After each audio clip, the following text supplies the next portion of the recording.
Oke. Ya, selamat pagi teman-teman semuanya. Hari ini saya sudah bersama Mas Rustamadi Sabto Wijanarko. Tapi saya manggilnya Mas Ato. Nama iya nggak Salah apa-apa ya, biar gimana? lebih akrab ya, biar lebih Iya, akrab. biar lebih Iya benar. akrab namanya. Dipanggilnya Mas Ato ya. Mas Ato ini, nanti biar Mas Ato memperkenalkan diri sendiri ya. Oh ya, kenapa saya membuat video bersama Mas Ato ini karena kemarin saya sempat membuka semacam Q&A tentang Taiwan. Apa sih yang ingin kalian tahu tentang Taiwan? Nah, beberapa pertanyaan dari teman-teman itu menanyakan mengenai pekerjaan atau lowongan pekerjaan di Taiwan. Nah, berhubung saya belum pernah bekerja di Taiwan, jadi saya akan mengajak teman saya yang memang sudah bekerja di Taiwan, jadi biar lebih infonya biar lebih pasti daripada saya yang Mhm. menerka-nerka kayak gitu ya. Oke, langsung kita mulai aja. Perkenalan dulu dari Mas Ato. Silahkan Mas Oh, Ato. boleh boleh Mungkin boleh. bisa dari nama, terus asal dari Mhm. Indonesianya di mana. Siapa tahu ntar ada temennya atau juniornya, ketemu Mas Ato kayak Iya gitu-gitu. benar benar Ya, benar. sama background Oke pendidikannya. Silahkan. oke oke sip. Background pendidikannya nggak mesti lengkap ya. Ah, nggak usah. Dari oke oke oke oke. Selamat pagi semuanya. Nama saya sebenarnya Sabto Wijanarko Oh, Rustamadi. aku balik. Ya, Sabto Wijanarko Rustamadi. Jadi Rustamadi itu nama keluarga gitu. Dan kebetulan uh, papa saya dari Surabaya, makanya namanya lebih ke Jawa kan ya, seperti itu. Tapi sebenarnya saya lahir di Bandung. Saya lahir Ah. di Bandung gitu, besar juga di Bandung, dan mungkin langsung ke background pendidikan saya ya. Jadi pas sebelum saya melanjutkan kuliah ke Taiwan untuk S2, sebenarnya saya lulus dari kampus UIN Bandung ya. Nah, gitu. Jadi saya dulu lulus dari kampus UIN Bandung dengan jurusan Fisika Sains dari Ah. Fakultas Sains dan Teknologi UIN Bandung. Dan setelah lulus dari UIN, terus saya dapat kesempatan untuk bisa lanjut kuliah di NTUST ya, di Taiwan. Kebetulan sekali. Uh, jadi pas saya lanjut ke S2 ke Taiwan, saya ngambil major yang beda. Sebelumnya saya ngambil Fisika Science, terus di N2ST saya ngambil Material Science and Engineering. Gitu. Karena sebenarnya ada sedikit cerita lama. Oh, cerita lama. Ada cerita lama. Jadi waktu itu mikirnya gini, kalau misalnya kita lulus dari science ya, apalagi Nah. kayak misalnya fisika science, mungkin dulu mindset saya tuh masih terbatas ya, lebih berpikir kayak mungkin saya mungkin nanti lulusnya paling jadi guru, atau misalnya jadi dosen, atau mungkin jadi peneliti di salah Peneliti. satu mungkin riset di Indonesia ya, entah itu LIPI atau Batan seperti itu. Jadi mindset saya dulu masih terbatas, kayak mungkin pekerjaan saya akan lebih terbatas pada satu hari nanti ketika saya sudah lulus kuliah. Nah, makanya saya ngambil departemen yang beda ketika saya ngambil di N2ST. NTUST. Pas saya S2 ya di sana. Gitu, dengan punya pemikiran semoga ngambil material science ini jauh lebih general dan lapangan pekerjaannya juga lebih luas gitu. Dan ya akhirnya setelah lulus dari kampus N2ST, jadi saya lulus pada saat itu bersyukur tepat waktu ya, 2 tahun. Dan selang dari 2 tahun itu sebenarnya nggak cuman kuliah ya yang bisa bisa saya lakukan, tapi juga bisa mengisi kegiatan-kegiatan yang lebih kreatif, seperti mengikuti kegiatan-kegiatan organisasi di kampus, dan juga diisi kegiatannya dengan kerja part-time. Karena sebenarnya di Taiwan ini, kalau misalkan berbicara soal kerja part-time, ini kalau misalkan kita tanya nih buat orang-orang internasional ya, jadi benar-benar welcome banget Taiwan ini. Nggak cuma buat pelajar untuk melanjutkan pendidikan yang lebih tinggi, namun juga untuk membuka lapangan pekerjaan. Namun pastinya kalaupun misal kita mau ikut kerja part-time, kita harus punya yang namanya license dari OIA ya. Dari Jadi kita kampus, kalau dari di kampus. N2ST, betul. Jadi kalau kita dari N2ST itu punya satu license untuk mengizinkan kita bekerja di luar untuk melakukan kerja part-time job kayak gitu. Jadi sebenarnya banyak manfaat dari selama kuliah itu, selain daripada berorganisasi dan juga kerja part-time job, itu jadi apa? Jadi bekal buat saya, jadi background buat saya supaya jauh lebih siap ketika nanti saya lulus S2 dari kampus N2ST ini. Dan ternyata memang banyak manfaat yang bisa saya dapetin ketika saya ikut organisasi di ISA. Dulu saya sempat gabung ya di ISA. Di IMSA juga saya sempat gabung ya, meskipun nggak terlalu aktif, tapi dulu saya sempat gabung di beberapa kegiatannya. Nah gitu, jadi itu yang jadi bekal untuk kita sebenarnya sebelum kita benar-benar ada di dunia kerja, mendapatkan pekerjaan kayak gitu full time ya, gitu.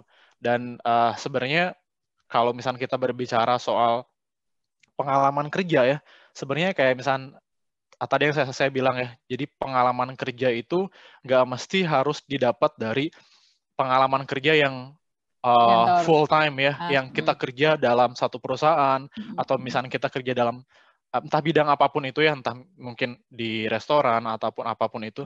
Sebenarnya yang terpenting adalah ketika kita bisa mengambil nilai daripada apa yang kita kerjakan. Jadi setelah lulus, jadi pas setelah lulus saya dari kampus N2ST, kebetulan di Taiwan juga kita bersyukurnya di sini punya salah satu platform, namanya itu 104 ya. Jadi platform 104 ini adalah platform yang menyediakan kesempatan yang begitu luar biasa luasnya buat kita-kita nih ya, yang misalkan yang akan lulus ataupun yang sudah lulus gitu ya, yang ingin mencari pekerjaan di Taiwan. Jadi di Taiwan ini punya salah satu platform yang tadi disebutin 104. Jadi dengan kita menyiapkan biodata kita, CV, background kita seperti apa, dan juga kita biasanya perlu nulis yang namanya ada namanya autobiografi ya, semacam CV kayak gitu. Tapi kalau autobiografi dia lebih ke ada deskripsinya, menjelaskan apa sih pengalaman kerja kita sebelumnya, terus apa sih motivasi terbesar kita untuk bisa nge-apply di pekerjaan tersebut ya, tertentu yang kita inginkan. Gitu. Jadi kita cukup nge-apply di situ, di salah satu platform itu 104, masukin autobiografi kita, CV kita di situ, dan juga diploma kita. Jadi ijazah kita dimasukin ke situ supaya nanti bakal ada beberapa perusahaan yang mereview secara langsung dari account yang sudah kita buat di platform tersebut. Gitu. Dan kurang lebih dari 1 minggu pada saat itu, bersyukurnya saya dapat panggilan dari beberapa perusahaan. Wow. Gitu. Keren sekali. Tapi memang ya alhamdulillah ya. Tapi memang kita juga maksudnya dengan menyiapkan account di platform tersebut nggak cuman bikin account-nya terus udah ditinggal gitu aja, enggak. Jadi pada saat itu juga di platformnya kita diberikan salah satu pilihan ya, maksudnya yang sesuai dengan background kita ketika kita melanjutkan kuliah, entah itu S1 ataupun S2 gitu. Nah, nanti ada beberapa list perusahaan yang kira-kira bisa match nih dengan background kita. Nah, terus pada saat itu saya juga select beberapa perusahaan yang sekiranya akan match dengan background saya. Dan ternyata ada beberapa perusahaan pada situ saya dapat 4 perusahaan, dan kebetulan 4 perusahaan itu berhubungan langsung dengan background saya, dan juga memang yang pada saat itu yang saya apply adalah memang lebih ke semikonduktor, karena memang bekal saya sebelum datang ke Taiwan ini memang ada harapan untuk kayak ada keinginan untuk bisa bekerja di Taiwan, karena yang saya pikir pada saat itu ya, karena mungkin tiap orang beda-beda persepsi ya. Entah itu mungkin setelah kuliah ada yang pengen langsung pulang ke Indonesia, entah itu setelah kuliahnya beres ada yang pengen lanjut kuliah lagi mungkin ke S3, ke S2 atau S3, dan mungkin ada beberapa yang setelah lulus kuliah ada yang pengen langsung kerja gitu kan, kerja di Taiwan ataupun misal kerja di negara yang lain seperti itu. Nah, kalau saya sendiri memang pada saat itu dari awal ketika sebelum datang ke Taiwan memang sudah ada keinginan untuk bekerja di Taiwan. Karena pada saat itu saya juga coba searching-nya sebelum datang ke Taiwan itu beberapa perusahaan yang semikonduktor yang cukup besar. Bergengsi, Ya, bergengsi seperti itu. Ternyata memang ada di Taiwan salah satunya. Jadi ya bersyukur sekali ketika saya dapatkan peluang untuk sekolah di Taiwan, bisa kerja part-time di Taiwan, ikut berorganisasi di Taiwan untuk bekal saya, dan bisa dapat kerjaan juga di sini di Taiwan gitu. Jadi ya itu bersyukur sekali Taiwan benar-benar membuka peluang untuk segala bidang, khususnya untuk foreigner ya, seperti itu. Dan pada saat itu saya dapat 4 panggilan nih di perusahaan semikonduktor, keempat-empatnya, dan ternyata memang jodohnya memang di perusahaan Micron Technology Taiwan, gitu. Jadi wow. Mungkin gitu. Buat teman-teman yang di Taiwan itu mungkin udah tahu sih bukan udah tahu sih, maksudnya pernah mendengar tentang Micron teknologi atau mungkin teman-teman yang memang berada di bidang sama kayak Mas Ato itu mungkin pernah dengar selintingan tentang Micron teknologi. Tapi buat teman-teman yang belum tahu nih Mas, Micron teknologi itu kayak gimana sih? Mungkin bisa diberikan sedikit gambaran profil perusahaannya kayak gitu.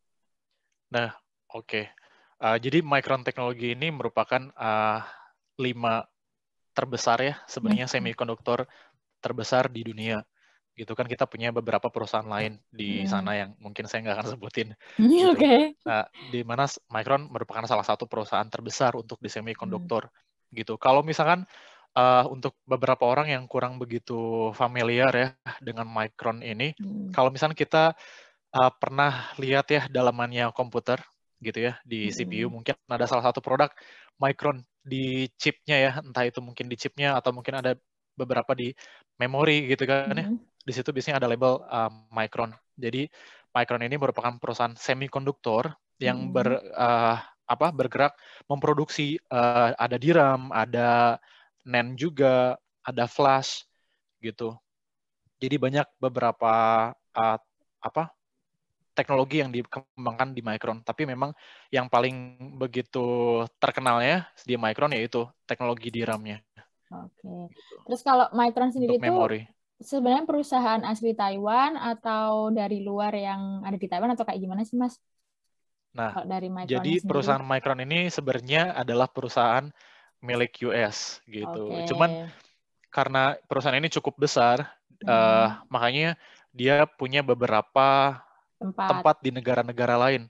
Nah, khususnya untuk produksi ini biasanya ada di Taiwan, ada di Singapura juga, ada di China, kemudian kita punya juga di Jepang untuk produksi DRAM tersendiri. Gitu. Jadi sebenarnya ada beberapa negara-negara lain yang mungkin ada perusahaan kita, perusahaan Micron. Gitu. Wow, cukup besar ya.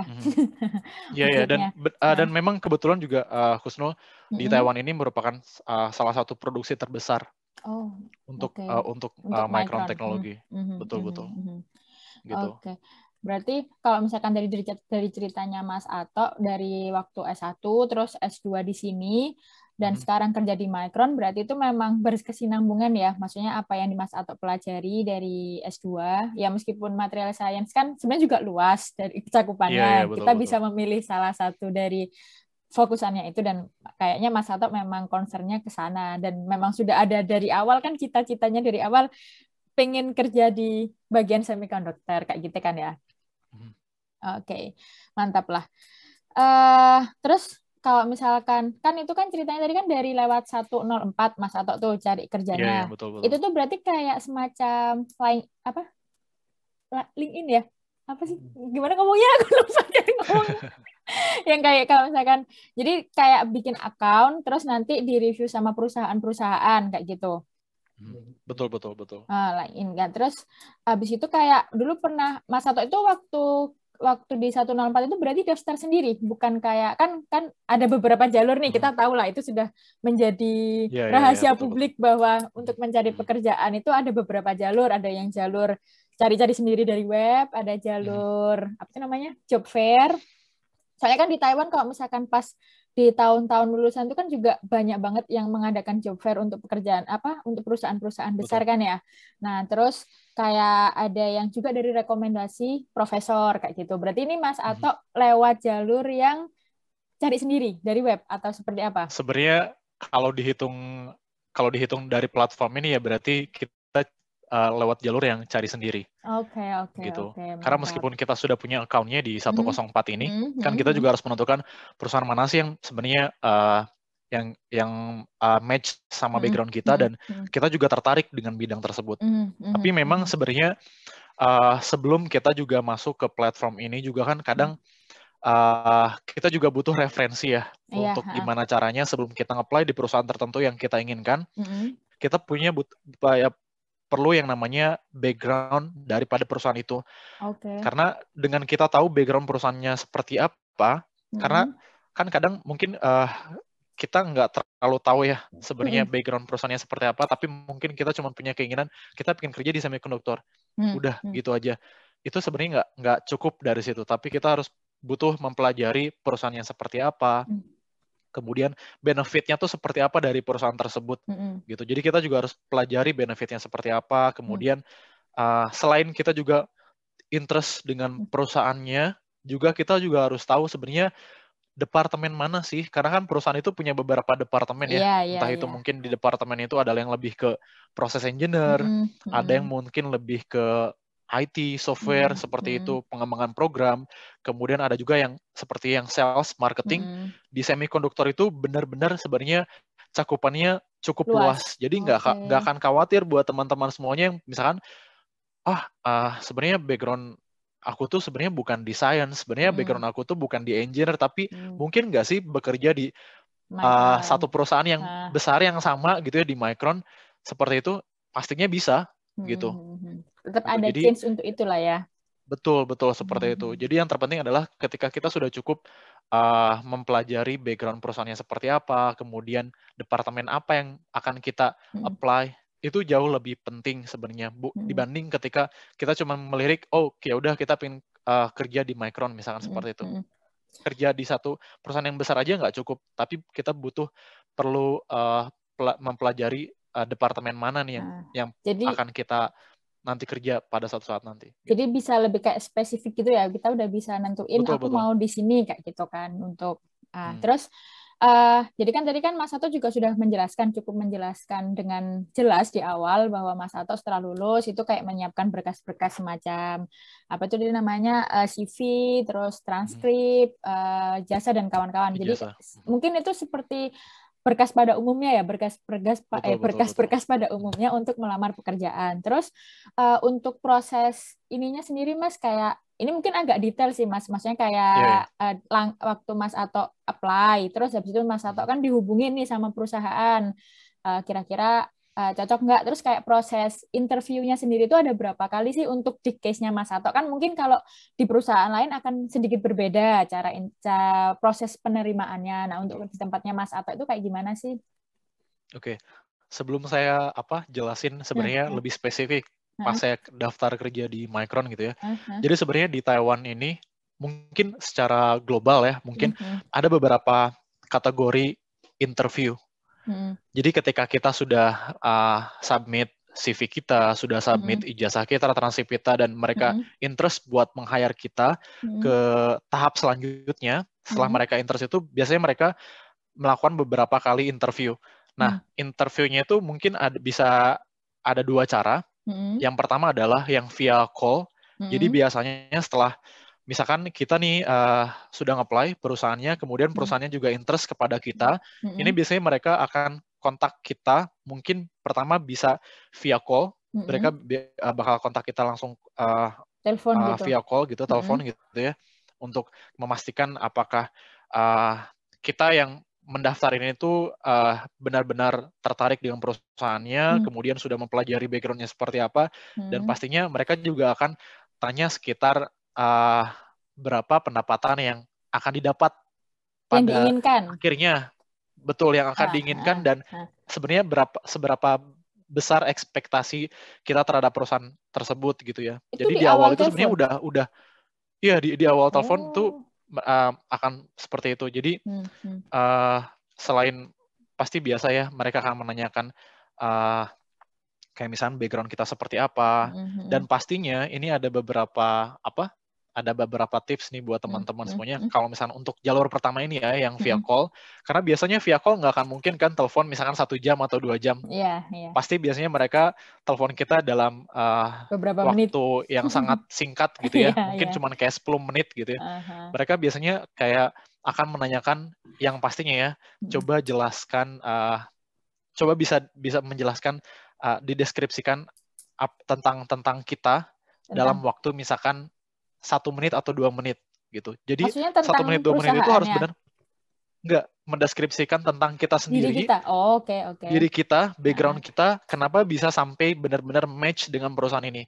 Jadi Oh, sebelum saya juga kayak dapat interview via heeh. call, sebelumnya saya juga benar-benar kayak sebelum nge-apply kerja udah kayak mempelajari sebenarnya ada Heeh. beberapa tips nggak sih Mm. kalau misalnya kita dapat interview via call atau seperti apa. Dan memang Mm. dari sumber-sumber itu ternyata saya dapat pembelajaran gitu. Jadi ketika pas Mm. ditelepon itu saya udah benar-benar prepare ya.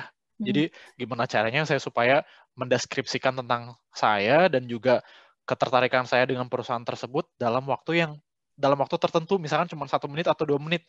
Jadi Mm. benar-benar kita sudah harus well prepare pastinya. Nggak cuman kayak misalnya mereka pas ketika mereka tanya, coba jelasin kamu seperti apa, waktu sudah habis dan apa yang kita sampaikan Belum juga tersampaikan. jadi belum tersampaikan. Jadi Heeh. kita harus memanfaatkan waktu itu sebaik-baiknya. Kalau dulu Oke. saya sih tipsnya pas ketika saya searching di Google gitu ya. Jadi yang pertama itu benar-benar kita harus ngedeskripsikan nama kita siapa, kemudian kita Mm. asal dari mana, karena kan kita statusnya foreigner kan, Iya, seperti itu. iya. Heeh. Gitu. Kemudian juga mesti dijelaskan status pendidikan kita tuh terakhir apa gitu. Jadi nggak mesti dijelasin yang namanya saya lulus TK dari TK mana, dari SD mana, SMP, SMA, tuh nggak usah. Jadi kalau Kelamaan. misalnya kita kelamaan gitu ngabisin waktu. Jadi harus to the point juga. Jadi Mm. kalau misalnya ternyata kita lulus S1 atau S2 gitu ya di Mm. Taiwan, ya udah langsung jelasin kita lulus S1 di mana, kita lulus S2 di mana. Dan Mm. kemudian ada pengalaman kerja nggak sih gitu. Mm. Jadi Oh, kalau jadi pada saat itu saya mm. bilang, karena memang sebenarnya saya nggak punya pengalaman kerja yang full time, Mm. jadi saya cuma bilang pengalaman kerja saya adalah pengalaman kerja saya ketika waktu kerja part time. Mm. Gitu. Terus ya mereka akan Oh, nanya kerja part time-nya seperti apa. Ya saya oke. terus terang, jadi kerja part time saya dulu seperti apa, saya sempat Mm. kerja di beberapa restoran seperti itu. Heeh, heeh. Bahkan ada toko Indo juga, saya Mm. jelasin gitu ya. Mm. Tapi ya nggak terlalu mesti harus detail, tapi yang Heeh. penting dari background pengalaman kerja itu tuh bisa mensupport apa yang akan kita sampaikan Mm. ke Mm. interviewer kita Mm. Mm. yang telepon kita seperti itu Mm. gitu. Oke. Jadi Dan itu, pastinya juga harus sudah tahu perusahaannya seperti apa. oke. Karena mereka akan tanya sejauh apa sih Tahu wawasan pengetahuan. pengetahuan kita tentang perusahaannya mereka seperti itu. Itu berarti itu di first call-nya mereka. Maksudnya kayak Di first call-nya itu, tuh sudah jadi ada sebelumnya tuh nggak ada email, nggak ada apa gitu, Mas. Maksudnya kayak langsung dadak telepon aja gitu mereka. ada beberapa yang, nah itu dia, ada Nah, beberapa yang langsung via telepon, heeh. terus dia bilang dari perusahaannya tersebut gitu ya yang kita apply, dan ada yang juga yang Email mereka dulu. kirim lewat email dulu, Oke. terus mereka biasanya Janjian. mereka tidak akan tentukan jamnya jam berapa, Oke. tapi mereka akan tentukan tanggalnya tuh kemungkinan tanggal-tanggal berapa. Heeh. Makanya pada saat itu benar-benar telepon tuh harus kayak oke lah Itu dari pagi gitu ya, heeh, dari pagi jam heeh. 6 sampai jam 5 tuh jangan sampai kayak Mati atau hilang. nganggur gitu, atau jangan terlalu enjoy dengan buka Heeh, Instagram atau buka heeh. YouTube gitu ya. Hmm, Tapi maksudnya kalau pas lagi masa-masanya kita cari kerja ya, hmm. kita harus benar-benar well prepared dan ready untuk di Telepon interview gitu. sewaktu-waktu. Betul kayak gitu. Oke, oke, mantap lah. Jadi cukup. Berarti kalau untuk di Micron sendiri itu kan tadi kan pertama first call dulu, tanya tentang pengenalan pribadi dan pengenalan awal, terus kayak berapa ekspektasi yang diharapkan dari salary yang didapat atau gaji yang didapatkan dari dari perusahaan itu kayak gitu. Terus setelahnya itu tuh bakal ada interview face to face atau gimana? Betul. Nah, jadi langkah selanjutnya, ini Hmm, biasanya dari beberapa pengalaman yang saya dapatin dan hmm, yang saya sempat nge-apply juga hmm, di Micron tuh. hmm, Jadi setelah ada via call, hmm, kemudian tadi juga mungkin beberapa ada yang via email juga, hmm, mereka kasih hmm, tahu gitu ya. hmm, Nah, yang keduanya itu biasanya ada face to face. Jadi secara hmm, personal gitu ya, kita hmm, hmm, dipertemukan dengan HR-nya langsung hmm, gitu. Kadang ada beberapa perusahaan yang mereka menginterview lewat HR. Jadi HR-nya nanti akan menginterview kita di perusahaannya langsung gitu ya. Ada yang satunya lagi tuh jadi diinterview oleh departemen yang benar-benar akan meng-hire kita. Jadi pada saat itu kayak saya sendiri pas pertama kali yang interview via call itu pertama oleh HR. Kemudian mereka sudah interest untuk tahap selanjutnya. Pas interview yang kedua itu face to face ya. Dan interviewnya itu langsung oleh salah satu manajer terbesar lah di departemen tersebut gitu.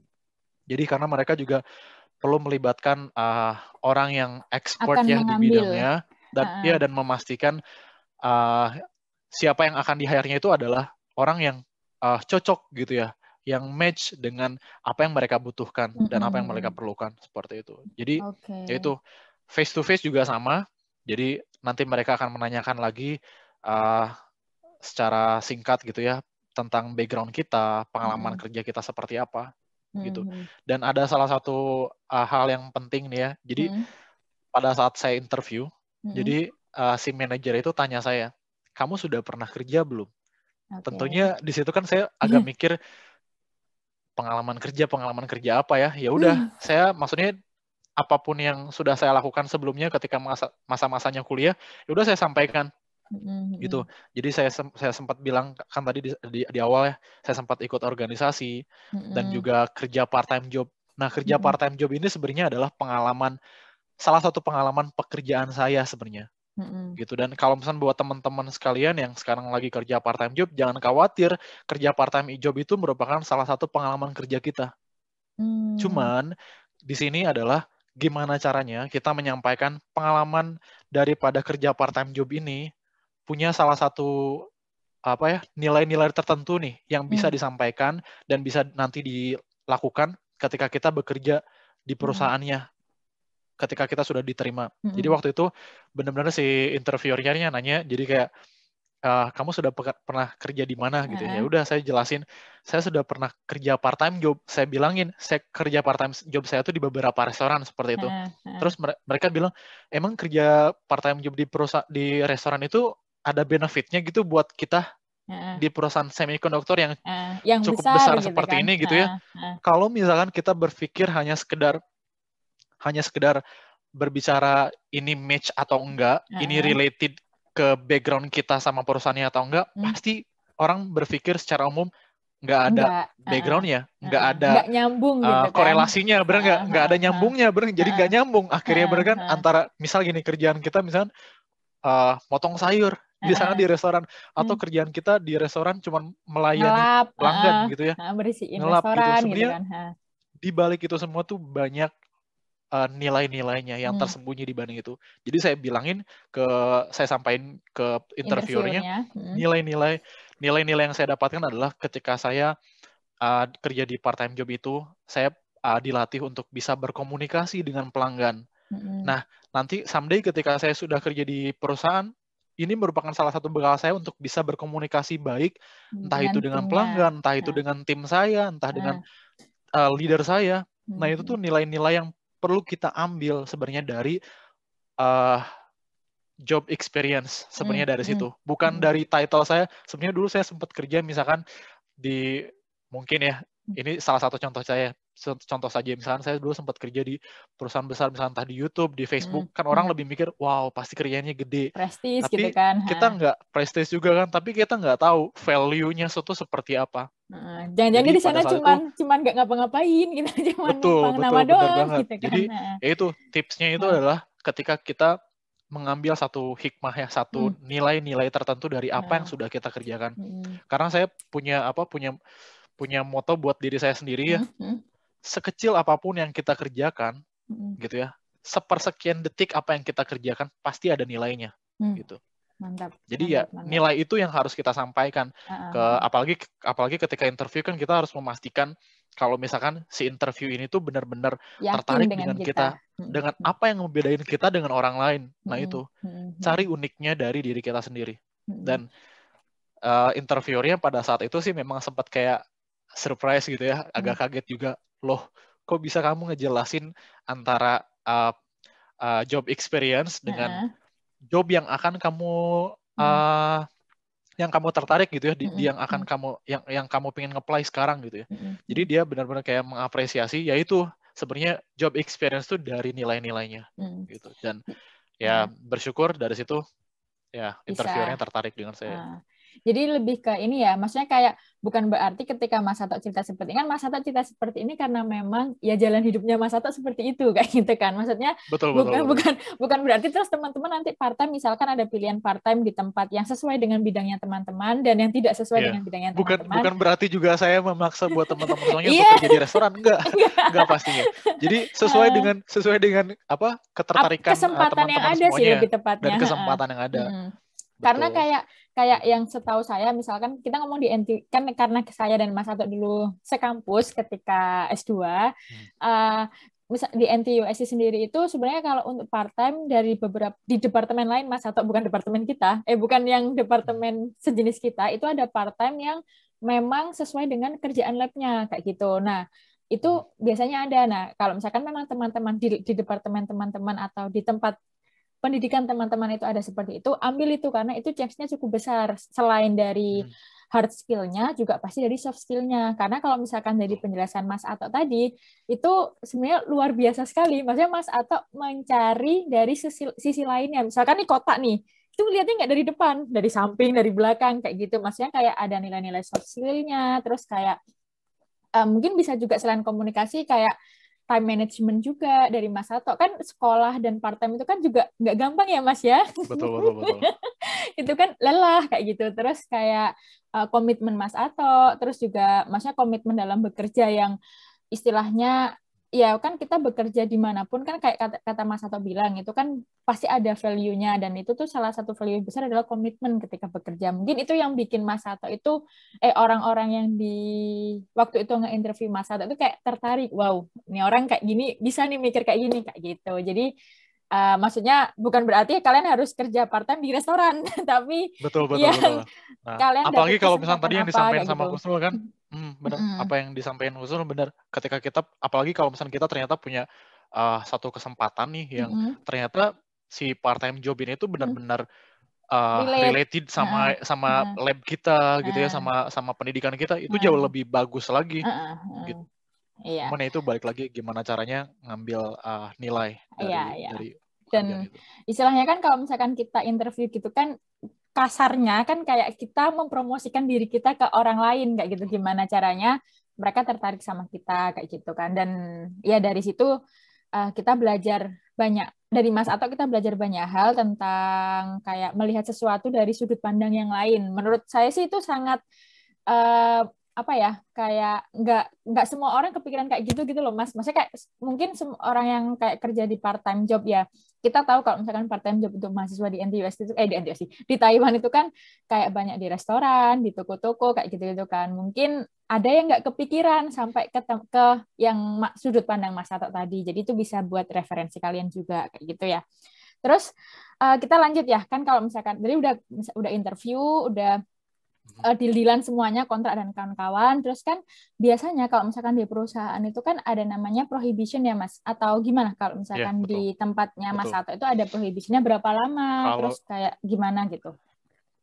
Kalau di tempat saya sekarang di Micron, kebetulan memang prohibition-nya itu memang masanya itu sekitar 3 sampai 5 bulan gitu.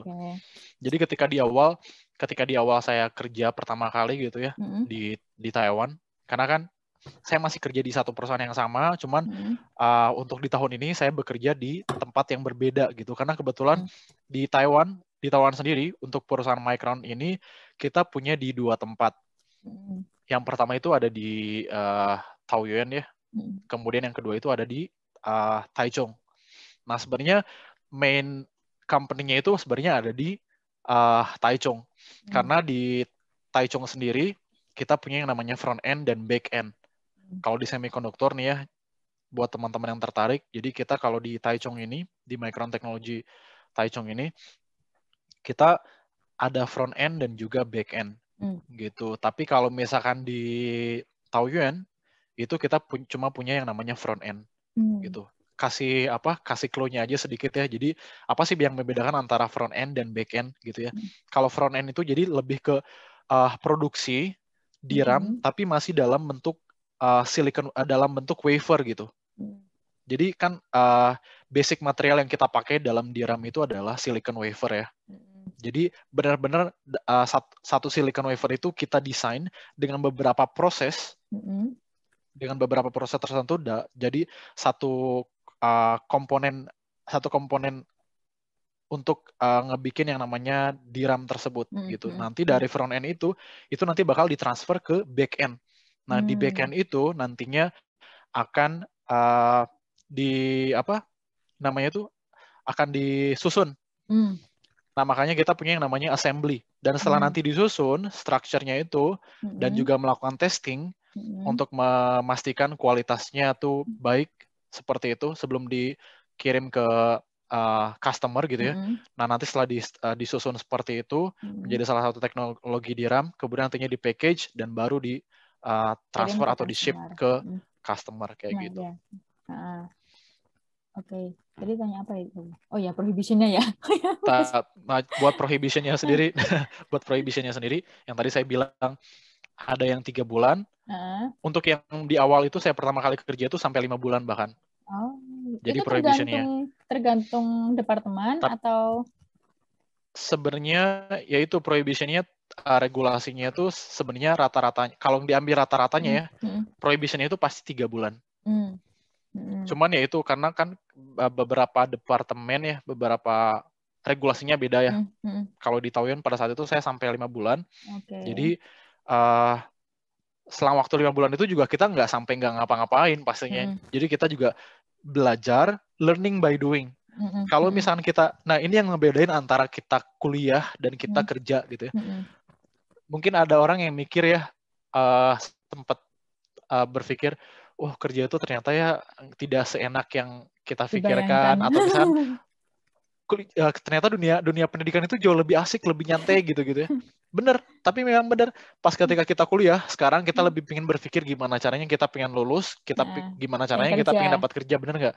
Kayak gitu kan kebanyakan. Tapi nanti ketika kita sudah lulus, ketika kita sudah mendapatkan pekerjaan, sebenarnya tanggung jawabnya tuh lebih besar, karena kita harus bisa memposisikan diri kita untuk bisa belajar dan juga bekerja dalam satu waktu.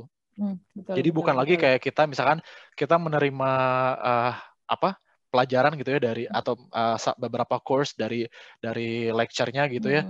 Kita cukup duduk dan memperhatikan, terus ada ujian ya udah kerjain, enggak. Tapi kita punya beberapa training nih yang perlu kita lakukan juga di dunia kerja secara langsung. Jadi benar-benar kita harus bisa benar-benar pintar memanage waktu gitu. Terus itu berarti gimana ya? Mas Ato waktu prohibition-nya tuh kayak perlu adaptasi yang cukup susah nggak sih untuk Mas Ato dari dunia yang istilahnya sekolah terus langsung kerja di tempat, kan berarti kan pertama kali Mas Ato kerja kan di Microns itu kan. Nah itu gimana sih adaptasinya sama environment kerjanya tuh kayak gimana sih Mas kalau di sana? Nah, cara beradaptasi ya. Ini sebenarnya kalau berbicara soal ini juga karena kan pengalaman pekerjaan pertama saya ya selama seumur hidup yang full time gitu ya. Jadi pastinya someday teman-teman sendiri akan merasakan yang namanya background kita sebenarnya tidak akan yang namanya 100% benar-benar match sama pekerjaan kita. Oke. Saya yakin itu nggak akan ada yang namanya pekerjaan yang benar-benar match sama background kita. Background kita itu cuman ya itu namanya juga background ya. Background kita itu cuman jadi salah satu wawasan, knowledge buat kita kalau someday kita punya beberapa case tertentu, gimana cara menghadapinya. Sekarang misalkan gini ya, pelajaran yang atau course yang pernah saya ambil gitu ya ketika saya di material science. Dulu saya sempat ngambil kayak misalkan CVD gitu ya, atau PVD course gitu ya. Tapi ketika pas penerapannya di dalam kerja, itu pasti ada sesuatu yang beda. Tapi dari ilmu yang kita dapat, dari knowledge yang kita dapat selama kuliah, itu tuh jadi background kita untuk gimana caranya kita menganalisis ketika kita mendapatkan satu case tertentu gitu. Dan pastinya selama masa prohibition, pasti di awal-awal akan sempat merasa yang namanya, wow, ternyata dunia kerja ini perlu yang namanya extra work lah, benar-benar extra work, karena pasti ada beberapa hal yang kita tidak pelajari di kampus, tapi kita cuma bisa pelajari itu di dunia kerja. Dan kalau kita kerja dalam satu perusahaan, artinya kita juga harus bisa menempatkan diri untuk bisa bekerja bersama dengan tim. Gitu. Makanya bekal-bekal yang kita dapatkan ketika kita melatih soft skill kita ya, dengan kayak misalnya berorganisasi, dengan tadi kerja part-time job gitu ya. Dari nilai-nilai disitulah sebenarnya yang perlu kita bangun, gimana caranya kita berkomunikasi dengan baik dengan tim kita, karena siapa lagi yang akan mensupport kita selain daripada tim kita. Perlu yang namanya teamwork kan ya. Karena kan perusahaan itu sudah punya goal-nya tersendiri. Nah, gimana goal-nya ini tuh bisa tercapai oleh semua stakeholder yang ada di perusahaan. Entah mungkin tim kita atau tim-tim yang lain gitu. Nah, gimana caranya tim kita bisa mensupport itu gitu.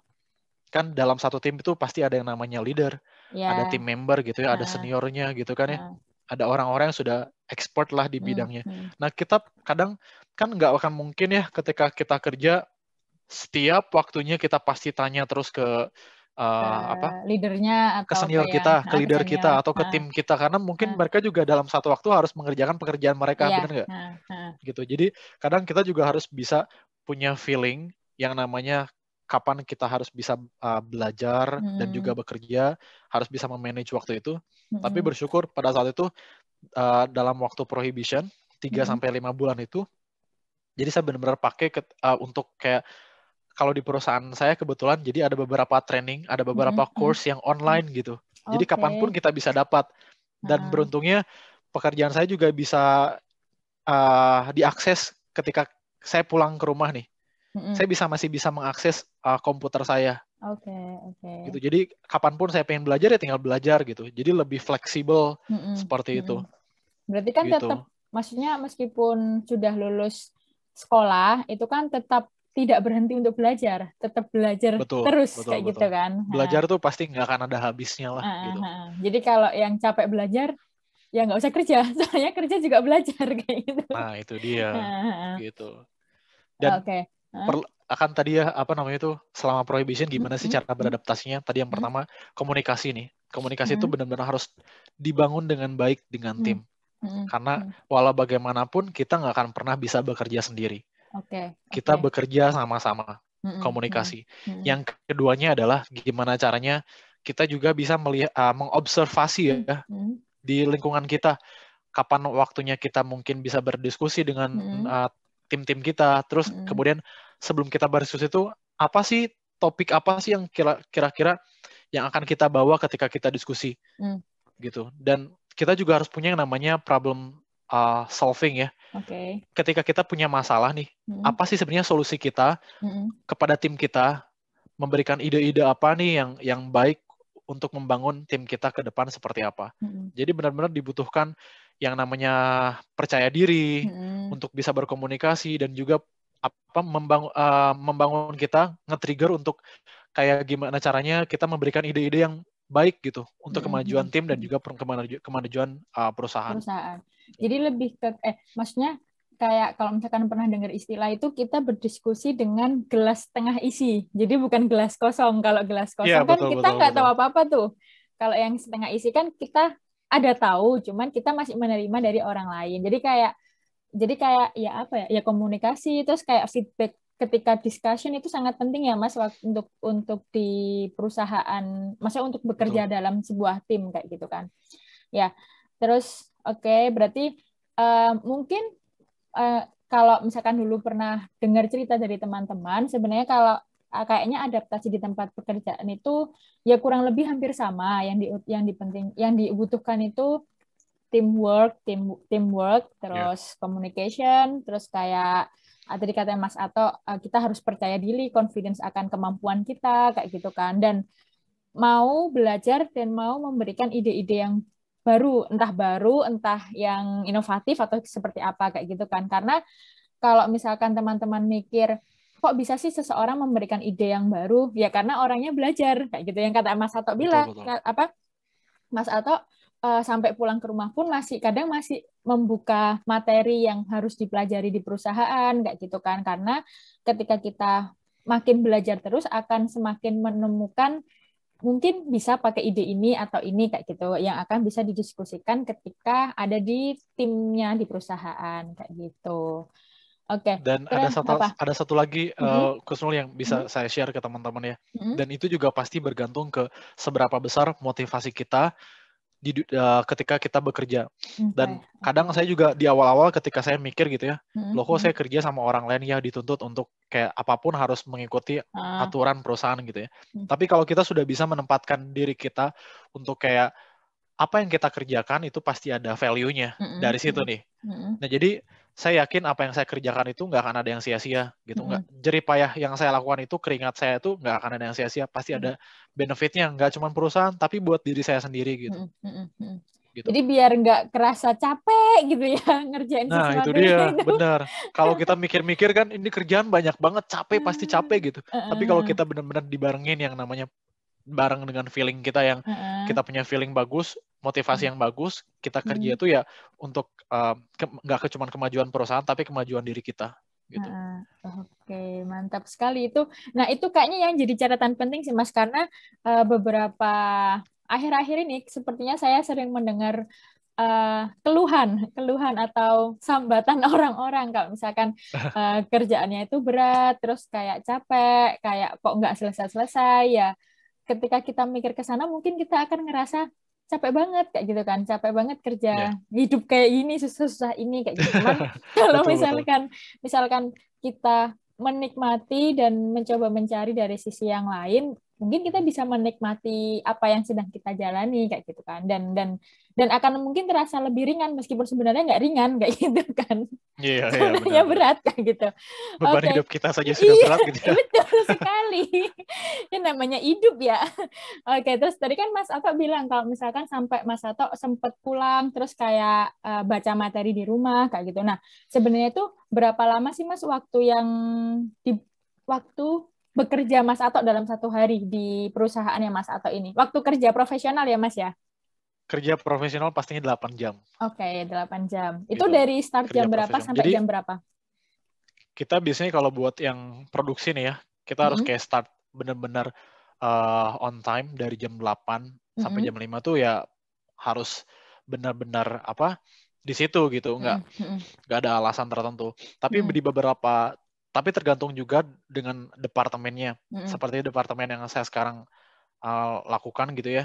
Sebelumnya kan saya sempat kerja di front Produksi. end, jadi Oh, benar-benar di produksi, jadi benar-benar harus yang namanya beyond time, mm-mm, harus yang jam 8, jam 5 harus benar-benar di situ dan mm-mm, mengerjakan apa yang harus kita kerjakan. mm-mm. Tapi kalau sekarang saya jauh lebih ke fleksibel karena kerjaan saya tergantung dari project-project yang saya kerjakan sekarang. Kalau yang sekarang itu Mas Ato di bagian apa kalau boleh tahu? Kalau sebelumnya saya kerja di front end, Nah, yang jadi lebih ke dulu. banyak produksi, tapi Ah, kalau sekarang saya kerja di back end, tapi oke. sekarang saya lebih ke project network Oke, gitu. oke, Jadi oke. lebih kayak uh, global global team lah, karena Mm-mm, saya juga mm-mm, harus bisa berkomunikasi dengan beberapa negara, entah itu mm-mm. dari yang India, dari US, Singapura dan Malaysia. Maksudnya dari Micron tapi yang ada di negara Ya, lain kayak gitu di ya. beberapa negara Negara lain lain. seperti itu. Oke, mantap. Terus kalau misalkan kayak kan itu kan 8 jam itu kan kerja profesional.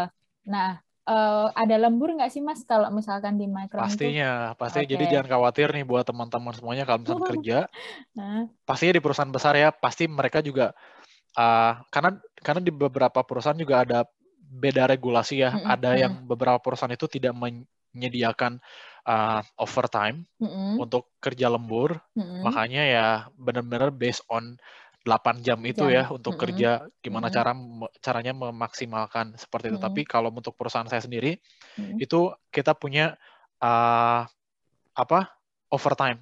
Jadi mm-mm. kapanpun kita pengen apply dan selagi manajer kita juga meng-approve dan apa yang jadi jangan sampai overtime tidak melakukan apa-apa gitu ya. Oke, Karena kan pasti kan oke. kalau kita mau overtime juga kita punya purpose tertentu ya, tujuan Nah, tertentu. nah. Kenapa kita perlu overtime dan apa yang bakal kita kerjakan gitu dan apa Mm-mm, benefitnya. Karena kan mungkin ada beberapa yang uh, mungkin kalau kita kerjakan sekarang, mm-mm, misalkan dengan overtime hari ini, mm-mm, mm-mm. ya artinya si project-nya itu akan cepat dilakukan gitu ya. Jadi bakal kejar target seperti itu ya. Itu juga cepat mungkin selesai kayak gitu kan. cepat selesai gitu ya. Ya Nah. bisa seperti itu. Jadi tergantung kebutuhan, tergantung manajer kita juga dia Berarti approve atau enggak. berarti kalau di tempat perusahaan yang Mas Atok tuh kalau misalkan mau overtime tuh Mas Atok yang apa tuh namanya? mengajukan kalau Mas Atok mau Kita perlu overtime kayak mengajukan. gitu. Oke, Betul, terus betul. nanti dari Jadinya ada transparansi antara kita sebagai tim member dan juga ada leader kita, manajer kita gitu. Oh gitu. Soalnya kan nanti ketika overtime kan juga ada tambahan biaya, tambahan salary dari Iya, perusahaan. betul. Jadi kan harus, maksudnya ketika perusahaan mengeluarkan sesuatu kan kita juga harus memberikan sesuatu ke perusahaan, kayak gitu kan ya? Nah, itu dia. Mungkin lebih ke sana timbal baliknya. Oke, terus kalau misalkan hari kayak gini, weekend gini Mas, di sana kerjanya Senin sampai Jumat kan ya? Iya, Senin sampai Jumat. Udah kayak PNS ya, udah kayak PNS.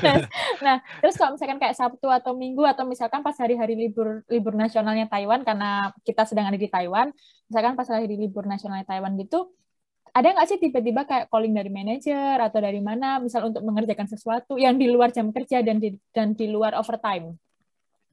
Itu ada nggak sih kayak gitu? Biasanya nih, kalau misalkan kalau berbicara soal kerja di waktu libur, di weekend, atau kerja di waktu public holiday ya, yang liburan nasional itu, pasti ada. Cuman balik lagi, karena kan kita punya kita harus punya yang namanya komunikasi yang baik kan antara kita sebagai tim member dan juga kepada lead kita, manajer kita. Pastinya manajer juga punya komunikasi yang baik dengan kita ketika kita perlu yang namanya kerja di weekend atau kerja di public holiday. Mereka biasanya menginformasikan di awal gitu. Oh gitu. Jadi nggak yang mendadak di telepon, misalkan Mas Anto lagi liburan terus di telepon, Sabtu tolong dong kerjain ini nih, enggak ya? Tapi sempet waktu pas ketika kerja di produksi, karena kalau ketika berbicara soal produksi itu kalau buat kita 24 jam ya. Makanya di Micron itu kerjanya tuh nggak ada yang cuman day shift aja, kayak misalnya kerja jam 5 jam 8 udah selesai, terus perusahaan tutup, mati lampu semua, nggak ada. Jadi karena kita perusahaannya 24 jam, kan ada night shift juga ya. Kadang ada beberapa waktu yang ketika night shift juga tidak bisa mengcover, ya akhirnya kita juga harus bisa cover di waktu-waktu tertentu kan. Seperti itu. Oke, jadi tergantung dari departemennya dan bagian kerjanya ya Mas ya. Betul. Kan nggak semua kayak gitu, dan nggak semua santai-santai juga kayak gitu. Nggak ada yang santai sih sebenarnya. Ya gitu. Oke. Terus kalau misalkan kan kita kan ini agak melenceng sebenarnya, maksudnya bukan hal di profesional, asal tapi jangan melonceng aja. enggak. Maksudnya untuk waktu istirahatnya dalam satu hari kan itu 8 jam. Terus kayak waktu istirahatnya kan biasanya makan siang ya, waktu lunch kayak gitu. Betul. Kalau misalkan di tempatnya Mas Sato, untuk teman-teman atau kayak Mas Sato yang beragama Muslim yang berbeda dengan kebanyakan orang di sini, itu apakah ada tempat untuk beribadah atau diberikan waktu atau seperti apa kayak gitu? Atau orang-orangnya, maksudnya kayak misalkan kalau di Taiwan kan sebenarnya udah biasa ya kita sholat di bawah tangga atau di mana, itu kan udah biasa kayak gitu kan. Nah itu tuh apakah orang-orang di sana itu juga bisa menerima atau seperti apa? Oke, good question ya, benar-benar. Nah, karena perusahaan Micron ini adalah perusahaan yang global ya, internasional, dan juga perusahaan kita tuh, jadi ini juga saya kasih tahu beberapa informasi ya. Mungkin ada beberapa teman-teman yang tertarik untuk bekerja juga di Micron someday ketika sudah lulus kuliah gitu ya. Jadi di Micron itu kita tuh benar-benar mengencourage ke semua employee-nya supaya kita tuh punya yang namanya misi DEI. DEI itu tuh sebenarnya apa sih? DEI. D-nya itu stand buat diversity. Jadi hampir semua employee kita di Micron itu dari berbagai background, dari berbagai negara. Jadi nggak cuma orang Taiwan aja. Makanya ini jadi salah satu alasan kenapa saya bisa kerja di Micron. Karena kita punya diversity, punya dari beberapa negara gitu. Entah itu dari yang Eropa, dari Asia, gitu. Jadi benar-benar diversity. Kemudian juga kita punya yang namanya DEI, I-nya stand buat equality. Jadi kenapa kita juga punya yang namanya perempuan dan laki-laki, pekerja perempuan dan laki-laki, karena kita menganggap perempuan dan laki-laki itu sama potensinya gitu. Makanya di situ kita punya yang namanya equality gitu. Kemudian kita juga punya yang namanya inclusion gitu. Jadi benar-benar di Micron itu diversity, equality, inclusion itu benar-benar benar-benar diangkat, di-embrace gitu ya ke semua employee-nya. Jadinya tuh semua employee itu merasa dalam kondisi yang sama, dalam nilai yang sama, dan punya kesempatan untuk speak up gitu. Jadi punya suara yang sama gitu, untuk bisa didengar dan untuk juga bisa menyampaikan kayak gitu.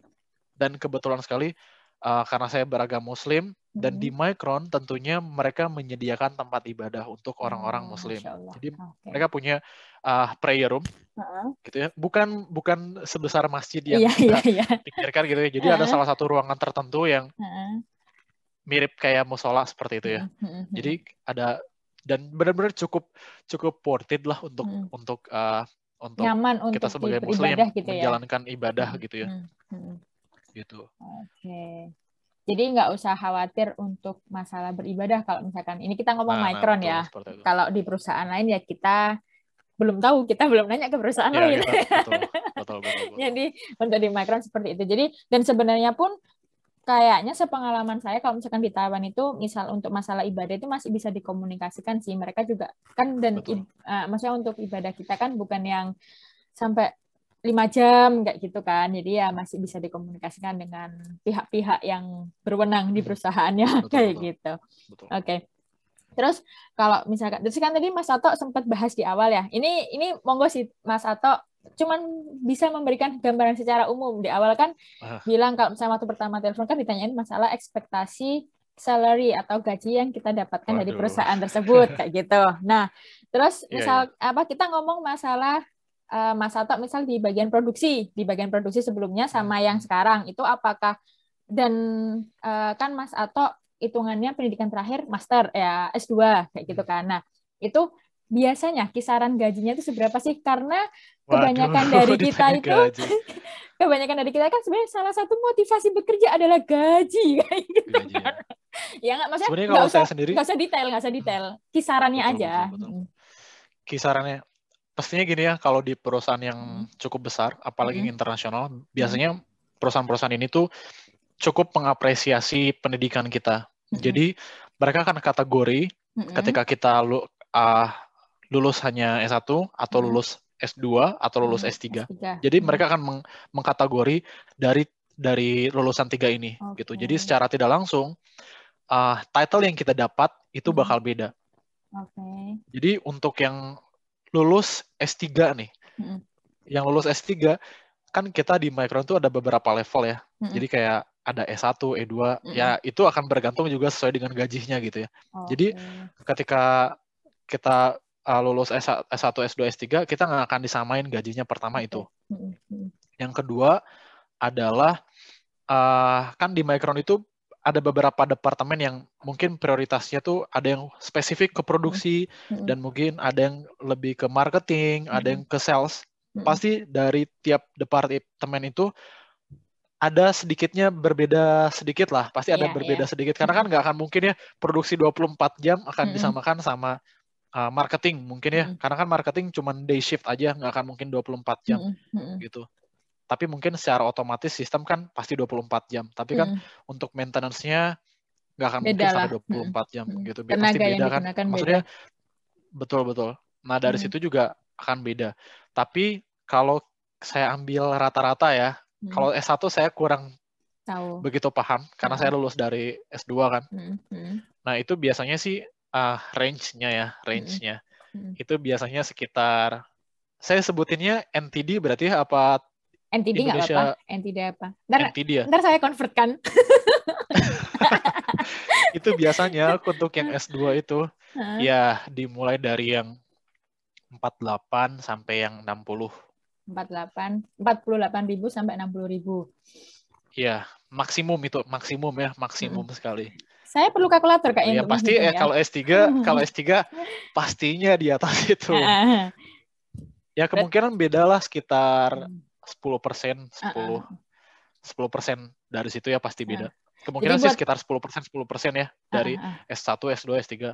Oke. Jadi buat teman-teman yang penasaran berapa sih itu rupiahnya, silahkan dikonvert sendiri ya. Ya, Buka sesuai Google. dengan kurs hari ini ya, sesuai dengan kurs hari ini. Karena jangan karena siapa tahu kurs minggu depan naik atau turun. Ya, betul sekali. Jadi untuk S2 itu sekitar 48.000 sampai dengan 60.000 untuk di yang Mas Atok tahu. Jadi itu itu kayak nggak bisa digeneralisir semua perusahaan. Jadi kayak tergantung perusahaannya masing-masing kayak gitu. Tapi untuk kita ngomong masalah Micron dan di Micron itu segitu gajinya kayak gitu. Dan itu berarti dan jangan khawatir. Dan jangan khawatir, Kusnul, sebelum Kusnul tanya soal THR ya, pasti tanya THR. Saya jelasin langsung aja sekarang, biar sekalian ya. Kan kalau di Indo sempat mikir nih, kalau kerja di Indo tuh THR pasti Lebaran, sebelum Lebaran pasti dapat THR kan, jadi kayak tunjangan hari raya ya. Hari raya, tunjangan hari raya. Nah kita juga jangan khawatir, kita juga punya yang namanya tunjangan hari raya. Dan bahkan kalau di Micron sendiri kita punya 2 bonus. Wow. Jadi bonus pertama adalah bonus akhir tahun. Kemudian yang keduanya itu adalah bonus berdasarkan performance daripada Micron secara global.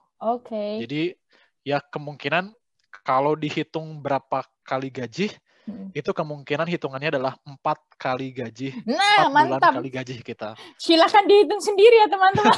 Sekarang dihitung sendiri, di-convert sendiri dari NTD ke rupiah. Ya benar, ke rupiah. Gitu. Cuman itu khawatir. Belum dipotong pajak dan kawan-kawan, Mas? Atau sudah? Iya, betul. Pastinya karena kalau di kita ya, potong pajak itu kan tiap bulan. Iya, gitu. Ya 8%. Ya udah hitung sendirilah ya itu kita. Pokoknya. Ya, masih nggak khawatir lah 8% dari gaji yang kita dapat ya. Kalian masih bisa makan dengan nikmat sekali. Cukup buat nabung juga ya. Gitu. Oke, mantap. Berarti sangat diapresiasi ya kan, karena kan kita ngomong gaji kan bukan masalah tentang banyak tidaknya uang, tapi juga masalah tentang bagaimana perusahaan mengapresiasi si employee-nya atau si tim pekerjanya untuk membesarkan si perusahaannya itu kayak gitu. Oke, terus selanjutnya nih Mas, kan kemarin itu ada yang nanya, dan yang nanya itu beberapa bukan teman saya yang kuliah di Taiwan kayak gitu. Jadi menurut Mas Sabto mungkin nggak sih cari kerja di Taiwan tapi background-nya itu dari negara, misalkan kita ngomong Indonesia karena negara kita Indonesia, dari Indonesia kayak gitu. Karena mungkin Mas Sabto pernah ketemu sama tim yang atau pekerja di Micron yang bukan lulusan Taiwan atau seperti apa, itu mungkin nggak sih kayak gitu?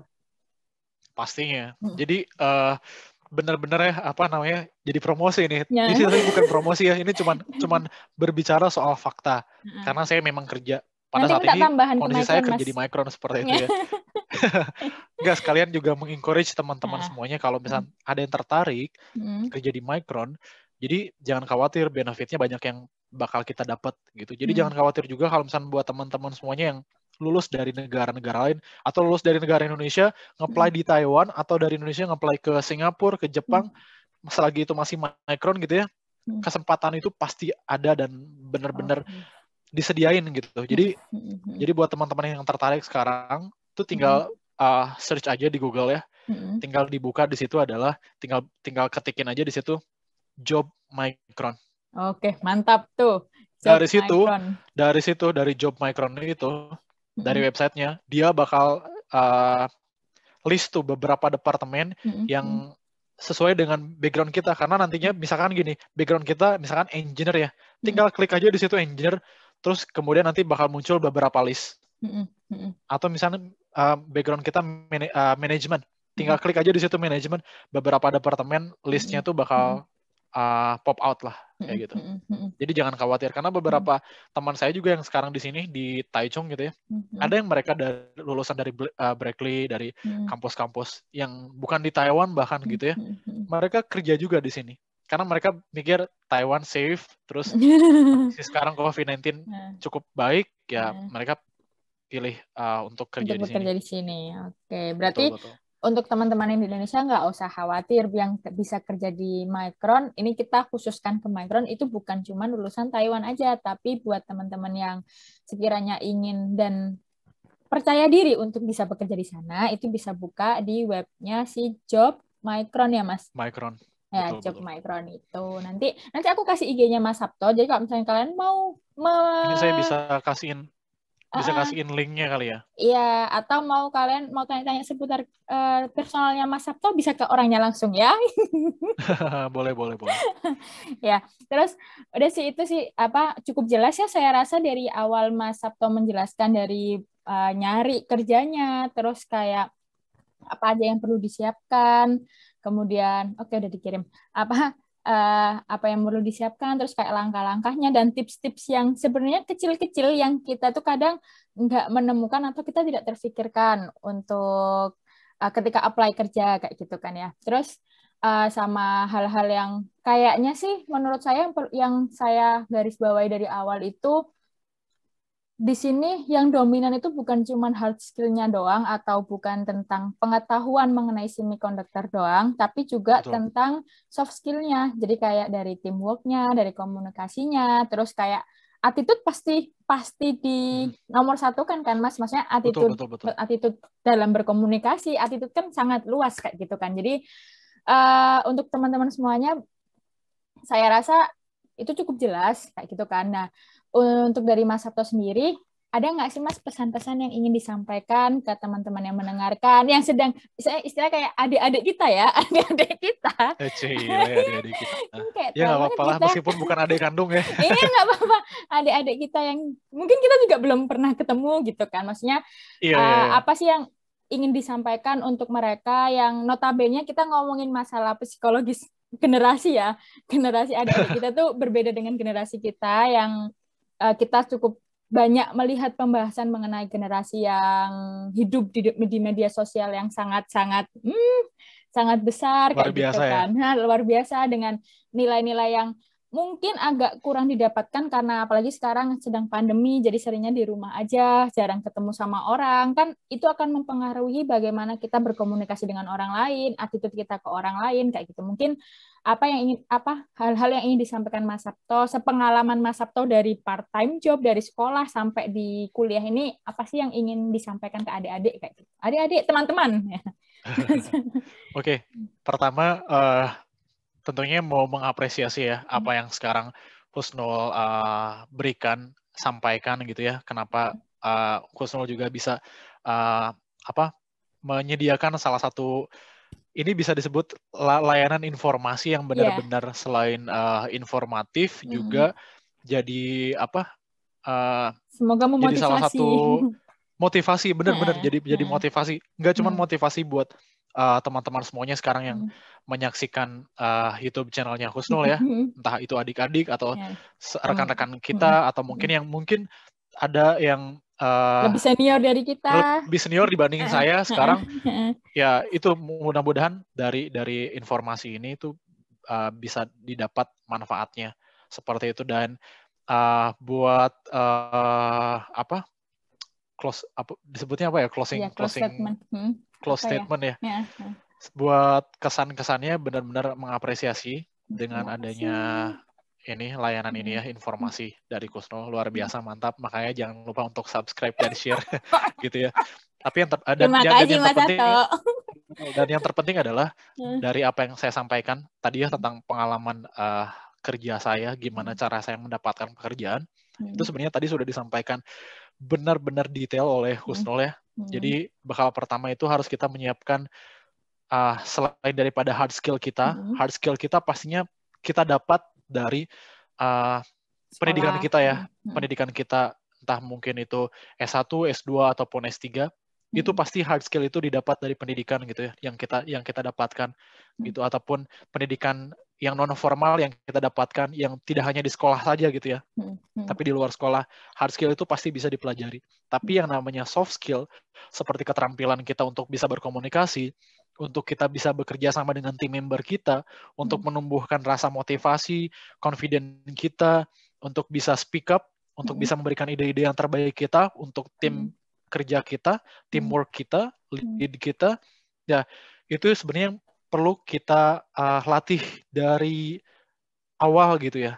Kalaupun misalkan sebelumnya nggak pernah ikutan berorganisasi ataupun sebelumnya nggak pernah ikutan kerja part time job, nggak jadi masalah karena sebenarnya banyak media-media yang bisa kita lakukan apalagi selama pandemi kayak gini ya. Sepertinya mungkin ada beberapa orang yang berpikir dengan selama pandemi ini apapun menjadi terbatas, komunikasi terbatas. Sebenarnya enggak. Bahkan dengan kondisi seperti ini, pandemi seperti ini, dengan sarana yang sekarang kita bisa diskusi secara online.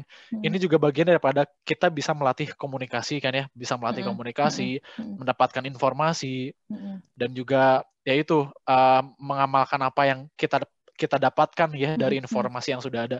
Sebenarnya dari media-media tersebut kita bisa latih soft skill kita dan itu bakal jadi bekal kita ketika someday kita sudah lulus, kita pengen melamar kerja.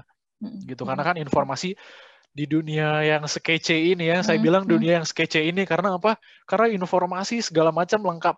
Iya. Entah itu mungkin YouTube, entah itu Facebook, Google, apalagi zaman sekarang ada Instagram kan, ada Instagram, ada TikTok kan, banyak sebenarnya lah, pokoknya. banyak yang perlu kita explore yang bisa kita dapat manfaatnya gitu. Cuman ya balik lagi tergantung kita mau ambil sisi apanya nih, sisi manfaatnya atau entertainnya aja. Ya apapun itu sebenarnya tergantung dari pilihan kita gitu ya. Cuman kalau kita mau ngambil benefitnya sepertinya banyak dari media-media sekarang yang sudah ada dan lengkap pastinya. Gitu. Dan juga jangan pernah berhenti untuk belajar dan terus motivasi diri sendiri gitu ya, bekali diri kita sendiri dan lakukan persiapan sebaik mungkin. Jadi artinya apapun yang kita akan lakukan nanti, kita mau nge-apply kerja, sebelum kita interview, kita persiapkan sebaik-baiknya, well prepare ya, sebelum kita interview, pelajari background perusahaannya, kemudian apakah perusahaannya match dengan background kita, kemudian pelajari juga departemennya, seperti itu. Karena dengan hal itu nantinya kita akan punya yang namanya satisfaction ya. Jadi punya rasa puas ketika kita mendapatkan pekerjaan itu karena apa yang kita dapatin di pekerjaan itu sesuai dengan apa yang kita inginkan. Jadi jangan sampai karena modal ego doang atau misalkan kita dapat dia di perusahaan gede tapi belum tentu belum tentu dengan feeling kita, belum tentu dengan kenyamanan kita tuh sebenarnya nyaman nggak sih di kerjaan ini atau enggak. Gitu. Dan pastinya selalu jadi kayak Mario Teguh ya. Jadi selalu mengambil nilai-nilai dari apa yang kita kerjakan. Oke, siap. Itu sih. Nah, terus perlu digarisbawahin juga bahwa semakin besar gaji yang Anda dapat, semakin besar pula kerja yang Anda kerjakan. Responsibility-nya pasti makin gede seperti itu. Jadi ya tetap semangat aja sih untuk teman-teman semuanya. Terima kasih Mas Ato udah bergabung. Atau ada lagi yang mau disampaikan? Sama-sama Husnul ya. Terima kasih banyak. Terakhir sih buat teman-teman kita semuanya di Indonesia ataupun di Taiwan ataupun di luar negeri sana yang menyaksikan video ini, ya untuk tetap bisa keep safe, terus pakai masker kemanapun kita pergi ya, gitu. Dan juga pastikan kalau kita misalnya pulang lagi ke rumah, kita cuci tangan, dan ya menggunakan sabun, cuci tangan sebersih mungkin gitu ya untuk menghindari dari virus yang sedang merebak sekarang. Yang sudah merebak sekarang coronavirus gitu ya. Pokoknya keep safe aja dan terus semangat dan sehat selalu buat kita semua. Terima kasih Mas Ato. Mungkin lain kali kalau misalkan kita mau diskusi lebih dalam mengenai bidang apa yang sedang Mas Ato geluti, bisa kali ya. Maksudnya tentang boleh. Kalau sekarang kan lebih ke kayak bagaimana cara mencari kerjanya. Mungkin nanti bisa tentang hal-hal yang ingin ditanyakan di Micron sendiri tentang semiconductor atau semacamnya seperti itu. Nanti bisa kita atur sesuai dengan jadwal yang pas antara saya dan Mas Ato. Seperti itu. Iya. Oke, terima kasih Mas Ato waktunya. Semoga sehat selalu buat teman-teman juga. Amin. Semoga lancar kerjanya dan terus semangat. Terima kasih. Semangat.